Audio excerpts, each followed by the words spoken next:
Fala galera, salve, salve pessoal do Sem História, começando mais um programa. Dessa vez é um tema nacional, um filme nacional, que é um filme sobre a história de Juscelino Kubitschek. Bela Noite para Voar. Ele sonhou com o progresso. Lembrem-se sempre das minhas palavras. São 50 anos em 5. Desafiou a ordem mundial. Ele está ciente do risco que o país está correndo. Risco para ele é razão de viver. Um filme que passou um tanto quanto batido, não teve grande audiência, né? Nem assim uma aclamação muito entusiasmada da crítica. É um filme de 2009 e é um filme do Zelito Viana, direção do Zelito Viana. Zelito Viana é o pai do Marco Palmeira, inclusive faz o filme também. É com o Zé de Abreu no papel do Juscelino Kubitschek e também com a Mariana Ximenes no papel da sua amante, que o Juscelino tinha a fama de ter várias amantes, não é verdade? Tanto é que quando a Globo fez a série do Juscelino Kubitschek, um dos pedidos da família do Juscelino era que essas amantes não fossem retratadas na sua numerosa quantidade. Tanto é que a Globo resumiu as amantes do Juscelino numa só. E o filme do Juscelino, Bela Noite para Voar, é um filme que mostra um dia, 24 horas, do Juscelino depois que ele ganha as eleições. Tem essa fábula de que vai derrubar o avião em que está o presidente. Isso não é verdadeiro, isso é falso. É baseado no romance do Pedro Rogério, que é um folhetim sobre o JK. Assim como o Juscelino fez 50 anos em 5, eu vou fazer 5 anos em 2 horas. Né? Juscelino Kubitschek foi eleito em 1955, numa campanha extremamente apertada, né? Ganhou com uma diferença de votos que foi bem menor do que se imaginava, contra o candidato Juarez Távora, e acabou tomando posse depois de um enorme imbróglio, porque ele ganhou as eleições em 55, mas o presidente na época, que era o presidente pós-suicídio de Getúlio, era o vice João Café Filho. E o Café Filho renunciou à presidência da República e assumiu o presidente da Câmara, Carlos Luz, que não queria dar posse para o Juscelino Kubitschek. Carlos Luz tinha um conluio com alguns golpistas da época que queriam impedir de qualquer maneira a posse de JK. E aí acontece um episódio pouco conhecido na história, que foi o episódio do golpe preventivo do Marechal Henrique Teixeira Lott. Foi o 11 de novembro de 1955. O presidente deposto, alguns de seus ministros, oficiais da Marinha e da Aeronáutica, zarparam para Santos a bordo do cruzador Tamandaré. Enquanto Carlos Luz e seu curioso séquito, que incluía o comandante Pena Boto e o jornalista Carlos Lacerda, se dirigiam para São Paulo, Lott obtinha a legitimação de seu gesto. O presidente do Senado, Nereu Ramos, substituiu Carlos Luz.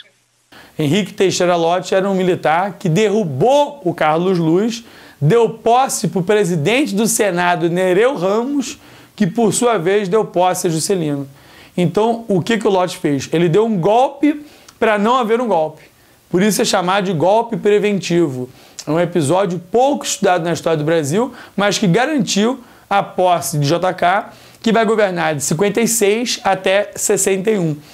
Declaro empossado no cargo de presidente da República, senhor Juscelino Kubitschek de Oliveira.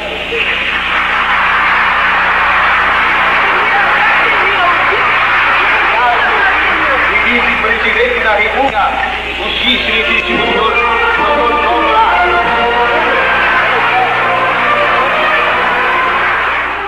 E a própria figura dele, muito carismático, o Juscelino fez carreira política em Minas Gerais, exerceu vários cargos em Minas até atingir o âmbito nacional e se tornar um político conhecido no Brasil inteiro e presidente.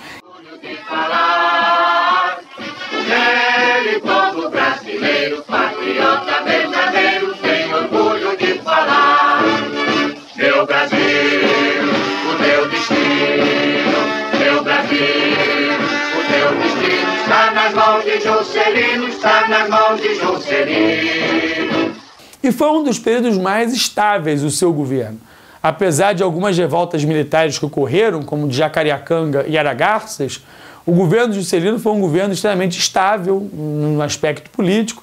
Economicamente, o Brasil também vivia um momento de crescimento. Se o Getúlio inaugurou o capitalismo, Juscelino leva à maturidade. slogans como 50 anos em 5, plano de metas, a construção de Brasília, os chamados anos dourados, anos JK. Com Juscelino, o Brasil começou a ser moderno e industrial. Para JK, o país necessitava de tecnologia e do capital estrangeiro. Industrializar era erguer fábricas capazes de romper o ciclo de país exportador de matéria-prima e importador de produtos acabados. Um governo, inclusive, culturalmente interessante, da Bossa Nova, né, do chamado presidente Bossa Nova, do Fusquinha, que o Juscelino desfilava, da modernidade, elevador com música ambiente, da escada rolante, do bambolê, da jaqueta de couro, da lambreta. A lista da Copa do Mundo em 1958 desagravou derrotas antigas e desfez a desagradável sensação que, no máximo, nosso destino era ser segundo lugar em tudo.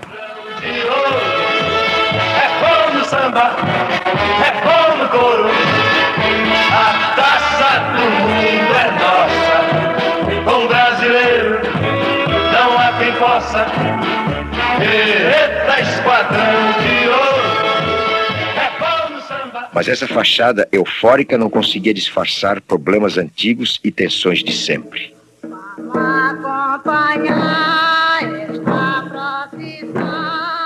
Em 1957, a situação do Nordeste tornou-se preocupante.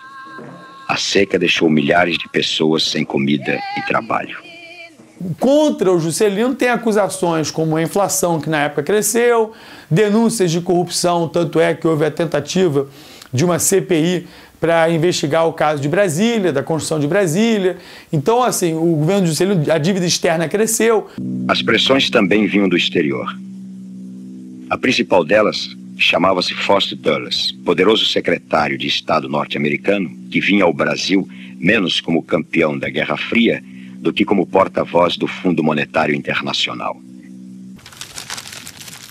Mas o secretário não tem dúvidas de que somos aliados incondicionais dos Estados Unidos, não é verdade? There is not a single doubt in our minds that Petrobras is the very first step for spreading communism in Brazil. That's a situation we simply will not tolerate.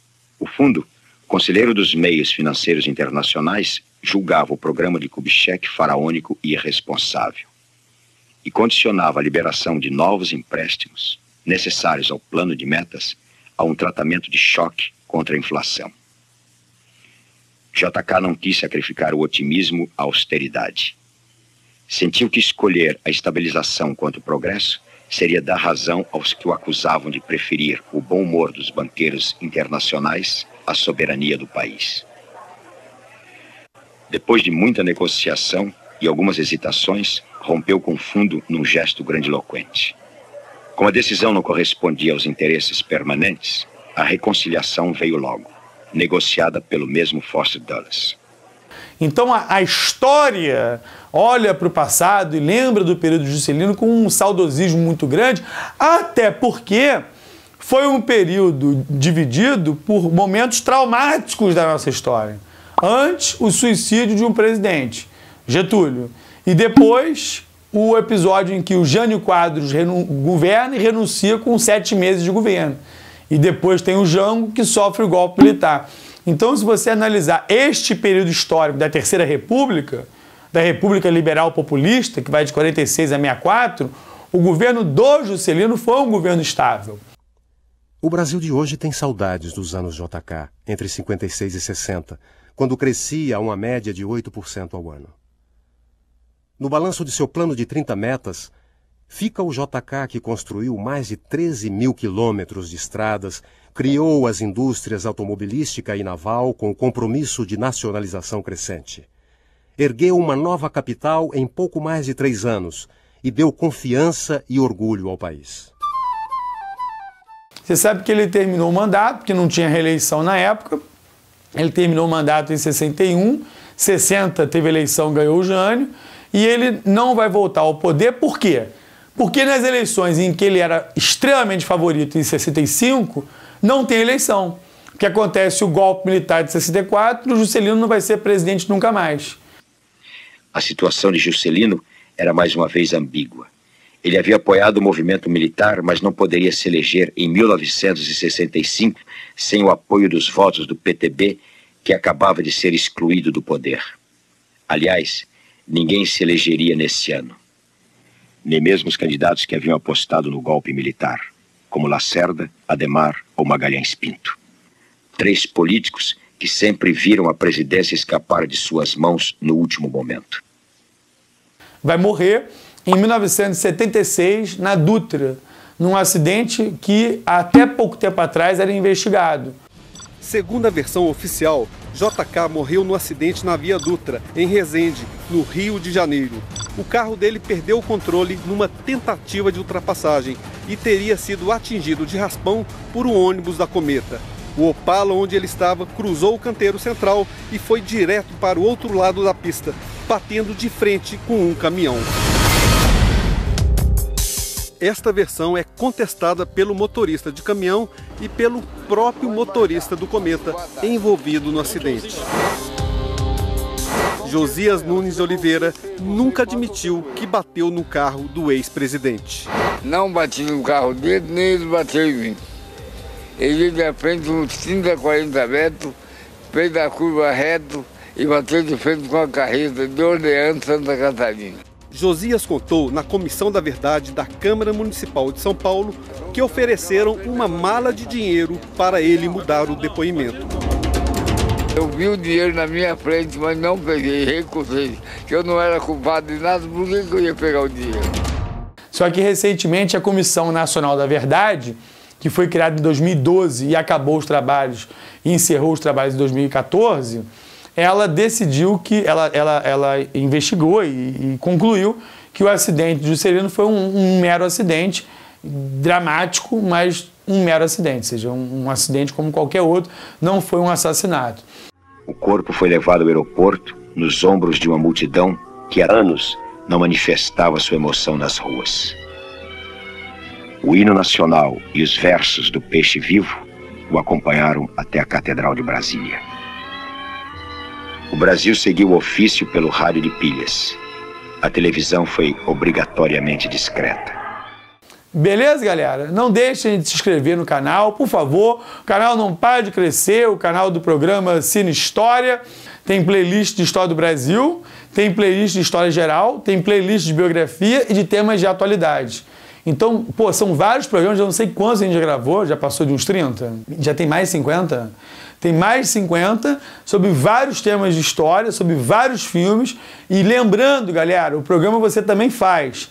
O filme que você quiser, o filme que você quiser indicar, manda aí no YouTube, eu vou ler, a equipe vai ler e nós iremos programar para gravar o programa. Pode demorar, como alguns filmes têm demorado, mas ele vai sair. Inclusive tem alguns tarados lá que ficam repetindo a mesma droga do nome do filme. Eu vou acatar pela insistência. Se você colocar o nome 50 vezes, eu gravo o filme. É brincadeira, hein? Não faça isso, senão eu não vou gravar. Você que está escrevendo Indochina, você pode escrever isso agora. Entendeu? Tô brincando, pode escrever. O programa é democrático. Eu vou falar sobre esse filme, que esse filme é muito bom e tem muito a ver com história. Eu tô brincando com você.